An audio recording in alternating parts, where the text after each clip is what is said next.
सीकर में शुक्रवार को नीट परीक्षा में गड़बड़ी और सीकर के अभ्यर्थी प्रदीप मेघवाल की मौत के मामले को लेकर छात्र संगठन एनएसयूआई के राष्ट्रीय अध्यक्ष की आपको बताते चलें अगुवाई में सैकड़ों छात्र युवाओं ने सीकर में पैदल मार्च निकालकर आरोपियों के खिलाफ कड़ी कार्रवाई और मृतक अभ्यर्थी को न्याय दिलाने की मांग उठाई है। पैदल मार्च सीकर के महात्मा गांधी ज्योतिबा फुले सर्किल हाउस से शुरू हुआ, जो विभिन्न मार्गों से होते हुए चौक तक पहुंचा। प्रदर्शन में विभिन्न संख्या में छात्र, युवा और एनएसयूआई कार्यकर्ता शामिल हुए। हाथों में तख्तियां और बैनर लेकर प्रदर्शनकारी नीट पीड़ितों को न्याय और दोषियों को सख्त सजा दो के नारे लगाए हैं। वहीं मृतक अभ्यर्थी प्रदीप मेघवाल के मामले में निष्पक्ष जांच कर दोषियों के खिलाफ सख्त कार्रवाई की मांग उठाई है। उन्होंने मंत्री धर्मेंद्र प्रधान के इस्तीफे की मांग की और मांग नहीं माने जाने पर दिल्ली कूच की चेतावनी दी। देश में सख्त कानून बने ताकि भविष्य में पेपर लीक न हो। उन्होंने केंद्र सरकार को हर मोर्चे पर विफल बताया है। आज प्रदीप की बहन, प्रदीप के पिताजी हैं। आज सीकर में हमने जो है ये मार्च निकाला है। इसका उद्देश्य यही है कि कब तक नौजवानों के भविष्य के सपनों को लूटा जाएगा, कब तक ये नौजवान आत्महत्याएं करते रहेंगे, कब तक पेपर लीक होता रहेगा। इसकी जिम्मेदारी कौन लेगा? कौन है इस पेपर लीक का जिम्मेदार? कौन है इन आत्महत्याओं का जिम्मेदार? मैं ये कहूँगा कि ये मौत नहीं, ये आत्महत्या है। आज इस देश का नौजवान सड़कों पे है, संघर्ष कर रहा है। अभी तक हमारे देश के शिक्षा मंत्री ने इस पेपर लीक की नैतिक जिम्मेदारी नहीं ली है। नैतिक जिम्मेदारी लेते हुए इस्तीफा देना चाहिए। साथ में एनटीए जो ये संस्था है वो पेपर कराने में पूरी तरीके से विफल है। हम चाहते हैं कि अच्छे एजेंसी से जो है सरकारी एजेंसी के थ्रू पेपर कराया जाए। सरकार उसकी जिम्मेदारी तय करे, लेकिन ये जो प्राइवेट एजेंसी है एनटीए, ये आज भ्रष्टाचार का अड्डा बन गई है। हम मांग करते हैं कि प्रदीप मेघवाल आज हमारे बीच में नहीं है। कई छात्र छात्राएं हैं जिन्होंने इस पेपर लीक के कारण आत्महत्या कर ली। उनके परिवारों को 5 करोड़ की मुआवजा राशि मिले। साथ में जो छोटे भाई बहन हैं या बड़े भाई बहन हैं जो पढ़ना चाहते हैं, उनकी मुफ्त में जो है पूरी शिक्षा सरकार की तरफ से हो। जो भी इसके अंदर दोषी हैं उनके खिलाफ सख्त से सख्त कार्रवाई होनी चाहिए और इस देश के अंदर ऐसा कानून बने जिससे कि भविष्य के अंदर इसकी पेपर लीक की जो है पुनरावृत्ति ना हो। एनएसयूआई पूरे देश के अंदर सड़क पे है, संघर्ष कर रही है। पेपर लीक 2024 में हुआ, उससे पहले हुआ। इस 10 साल के अंदर 89 बार पेपर लीक, 4 बार नीट का पेपर लीक और 48 बार री एग्ज़ाम होना, ये साबित करता है कि सरकार पूरी तरीके से विफल है। हम चाहते हैं कि धर्मेंद्र प्रधान इस्तीफा दें। मैं मीडिया के माध्यम से कहना चाहता हूं, 10 दिन का मैं अल्टीमेटम देता हूं सरकार को। अगर सरकार 10 दिन के अंदर धर्मेंद्र प्रधान का इस्तीफा नहीं लेती है तो हम लोग दिल्ली के अंदर हजारों छात्रों के साथ जो है कूच करेंगे, आंदोलन करेंगे और हम लोग धर्मेंद्र प्रधान के घर का घेराव करेंगे। बड़ी संख्या में जो देश और प्रदेश में लंबे समय से जो है पेपर लीक जैसी घटनाएं सामने आई है। पूर्ववर्ती कांग्रेस सरकार के समय भी ऐसी जो सरकार कोई भी हो, हमारी हो, चाहे बीजेपी की हो, चाहे अन्य किसी दल की हो, जो सत्ता में होता है उससे सवाल पूछा जाएगा। उसको अपनी जिम्मेदारी लेनी चाहिए। जब पहले कांग्रेस की सरकारें थी, रेल हादसे होते थे तो तुरंत रेल मंत्री इस्तीफा देते थे।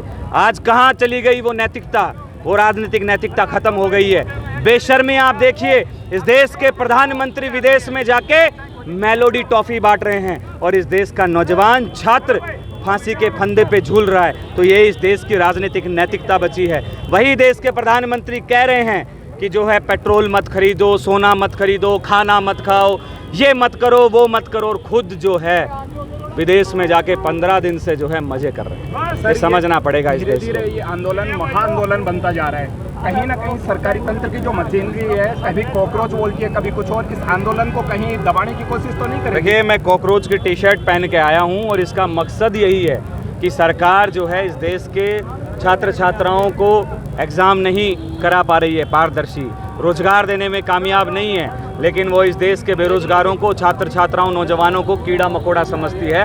तो अब ये कीड़े मकोड़े सड़क पे आ गए हैं। अब ये लड़ाई लड़ेंगे, अपना अधिकार लेंगे और सरकार को ये कीड़े मकोड़े दीमक की तरह चट कर जाएंगे।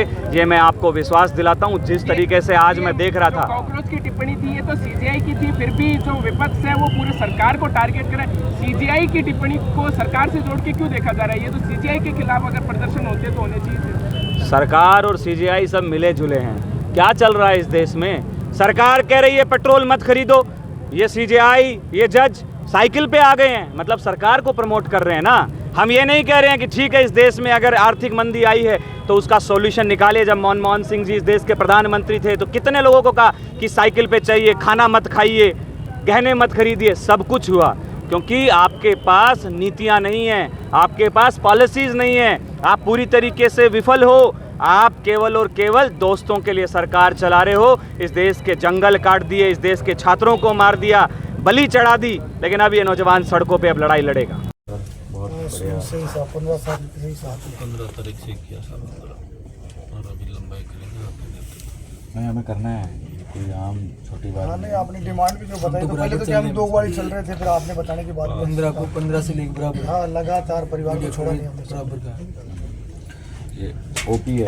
आज का प्रोग्राम पूरा ओपी ने किया पेट का, सब लोगों का सहयोग था, लेकिन पूरा ओके पर विधायक ही नहीं रुका उधर, बाकी लड़ने वाले तो सभी थे। मैंने साहब देखो टीका टिप्पणी वो बात की बात है।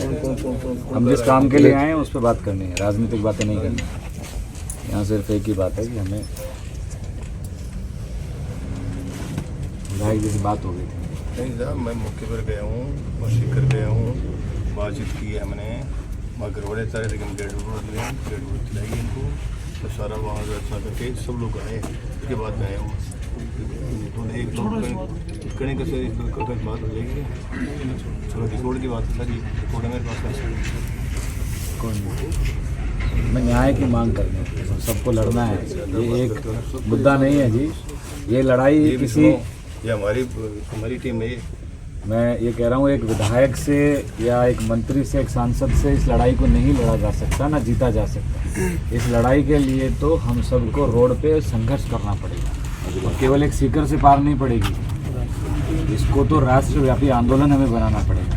जब ये पेपर लीक रुकेंगे, क्योंकि इनके पीछे कोई छोटे लोग नहीं हैं, इनके पीछे बड़े बड़े लोग हैं जो हज़ारों करोड़ों रुपए का व्यापार करते हैं।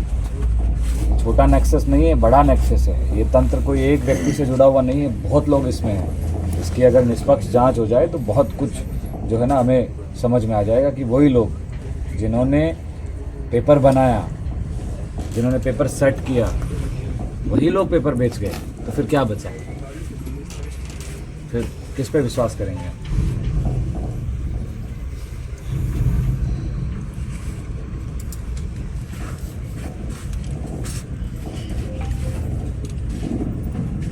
सर आगे आप जानो, आपका काम करो, हमारा इलाका, हमारे 36 कौम के लोग आपके साथ। देखिए जी, मेरा ये था कि इस मामले को, इस मुद्दे को हमें ढीला और कमज़ोर नहीं पड़ने देना है, क्योंकि ये क्या है, आवाज़ दब गई थी। मेरे आने का मकसद यही था। बिल्कुल सही बात है। मीडिया जो है मेलोडी टॉफी दिखा रही है, लेकिन प्रदीप का घर नहीं दिखा रही घर नहीं दिखा रही है, सही है ना। है। इनकी क्या व्यवस्था है वो नहीं दिखा रही है। बहुत स्थिति खराब है, कर्जा है।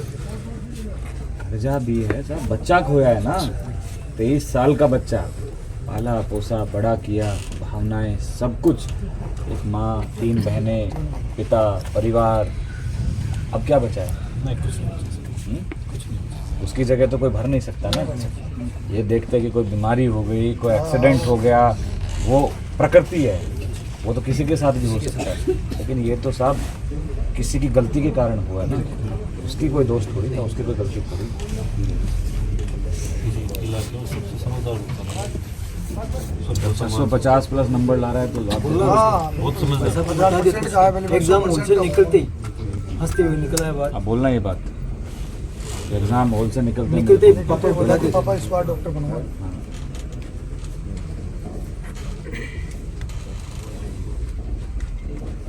शादी करने के लिए मुकाम डॉक्टर बन गए।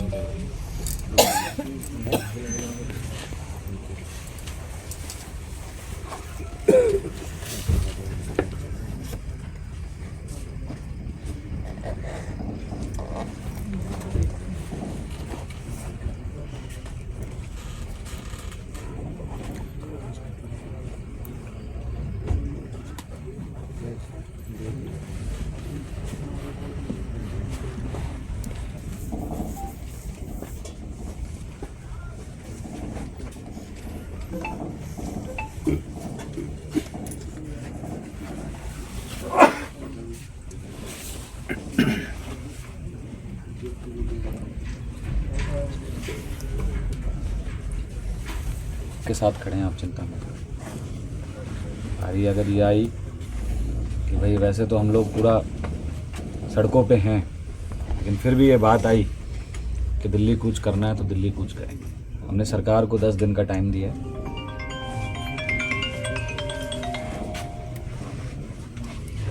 हेलो, हाँ भैया।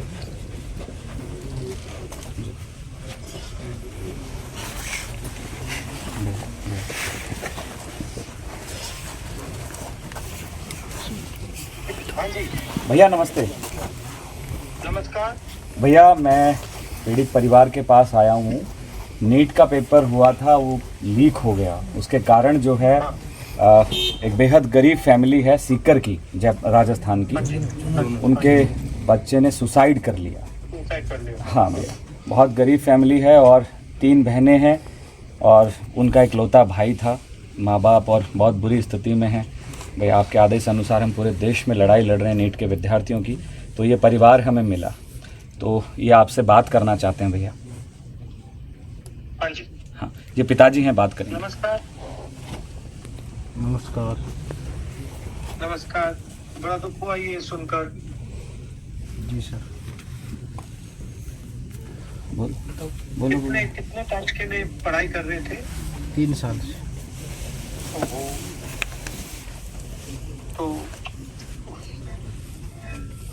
तो बोलो आप, हिम्मत रखो। 3 साल से पढ़ाई कर रहा था। अब की बार वो उसका सिलेक्शन भी हो गया था।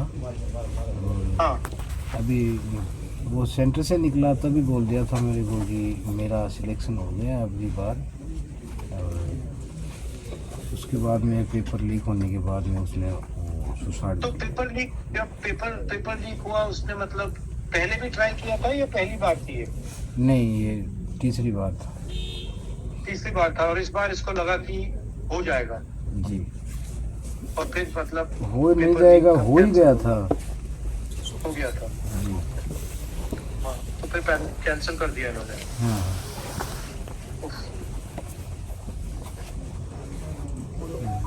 और इनके कितने भाई बहन हैं? और 3 बहनें, 1 भाई है। बड़ा भाई है या छोटा भाई है? ये भाई तो वो एक ही था। अच्छा, वो एक ही था। हाँ, वो एक ही था, इकलौता था। ये 3 बहनें हैं उसकी। और उनकी मम्मी भी हैं? जी। भैया बात कीजिए मम्मी से। हेलो, नमस्कार। नमस्कार। सॉरी, ये पूरी खबर सुनी हमने। घणी दुख की बात तो ये 3 बहन 1 भाई हो बिपरी मारो सारो अब वही मारो टूट गए मैं के करना।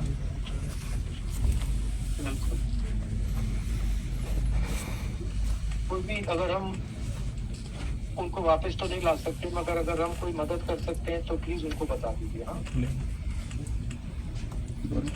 और मेरा प्यार आप सबको। भैया ये लोन लेके इन्होंने पढ़ाया भैया, इनको ये बोल नहीं पा रहे हैं, रो रहे हैं भैया। पूरी फैमिली, पूरी जमीन बेच दी भैया। कितना लोन है? 11 लाख रुपए का लोन है भैया इनका। 11 लाख रुपए? और सिर्फ पढ़ाई के लिए लिया है भैया, जमीन बेच दी। और बहुत बुरी स्थिति है भैया। टिन का इनका घर है, ऊपर जो है टिन जो स्टील शीट होती है वो है, और घर के दरवाजे भी अच्छे से नहीं है, सिर्फ 2 कमरे हैं और बहुत बुरे हालात हैं परिवार के। और इनका कहना है कि 650 नंबर जो हैं 720 में से उसके आ रहे थे। बहुत खुश था और पूरे परिवार से उसने बातचीत की है। और जब वो पिताजी को कह रहा है कि भाई मैं इस बार जो है सिलेक्शन मेरा पक्का है, और फिर तीसरे दिन खबर सुनते ही उसने, वो रूम किराए पे लेके रहता था अपनी बहनों के साथ, फिर उसने भैया वहाँ पे सुसाइड कर लिया। कैसे किया ये आप बताएंगे? ये इनके चाचा हैं भैया, बताएंगे।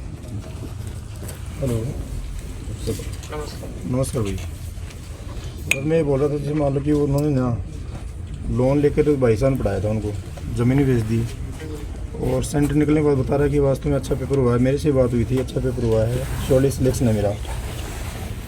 और जैसे 15 तारीख को 11:15 बजे ये बुरी खबर हमें मिली।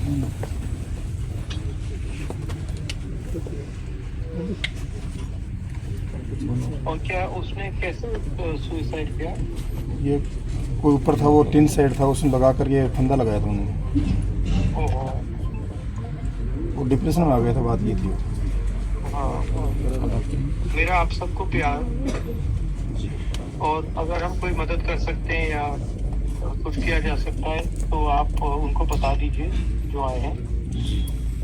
हाँ, और मदद तो यही है अपने को न्याय की, हम वापस तो नहीं ला सकते। इसके न्याय चाहिए हमें। तो बात ये है कि जैसे पेपर माफिया उनको फांसी हो या उनको ऐसा कठोर कानून बने, ये है सब होना चाहिए। हाँ, वो तो हम कर सकते हैं,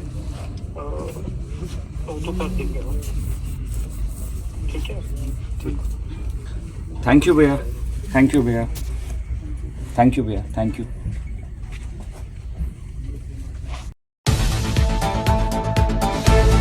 सभी दर्शकों को नमस्कार, आदाब। आप देख रहे हैं जनमानस शेखावाटी न्यूज।